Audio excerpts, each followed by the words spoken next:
આ લોકો એવું કહેતા હોય છે કે કપાસની અંદર તેલ આવે એ તેલ ખવાય. આજે જે લોકો વિદેશની કંપનીઓનું કપાસિયા તેલ જે સમજીને ખાતા હોય તો આ કપાસ નાખ્યો છે અંદર, અને કપાસનું તેલ જે આપણે ઘરે જ તિરુપતિ સોયાબીન કે કોઈ પણ કંપનીનું તેલ ખાતા હોય એ તેલ એકદમ વ્હાઈટ પાણી જેવું આવે છે.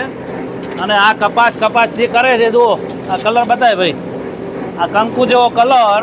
આ કપાસનું કાયદેસર પશુઓ માટે છે, અને પશુઓનું તેલ લોકો ખાવા માંડ્યા એટલે કેન્સરમાં કોઈ ઘર બાકી રહેવાનું નથી. એટલે મહેરબાની કરી કપાસના નામે કોઈ ખાતા હોય તો છેતરાશો નહીં, કારણ કે 50થી 51 કિલોનો કપાસનું અંદર નાખ્યું છે, તાર હજી 3 કિલો કે 3.5 કિલો તેલ બહાર નથી નીકળ્યું.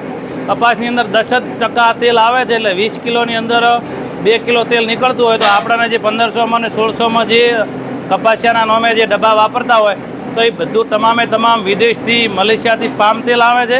એટલે કપાસિયા સમજીને કોઈ ખાશો નહીં, કારણ કે ઉપરથી અધિકારીઓ બધા જૂઠ બોલી અને વેપાર કરે છે.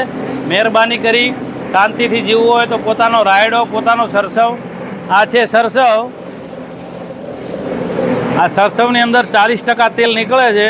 તો છતાંય 2800 રૂપિયામાં 15 કિલોનો ડબ્બો પડતો હોય, એના 1600 રૂપિયામાં કપાસિયાના નામે જે ઉલ્લુ બનાવતા હોય તો હજીએ સાવચેતીથી જીવનમાં સુખી થવું હોય તો બદલાવ લાવી દેજો, નહીંતર કેન્સરના ભરડામાં કોઈને બાકી રહેવાનું નથી.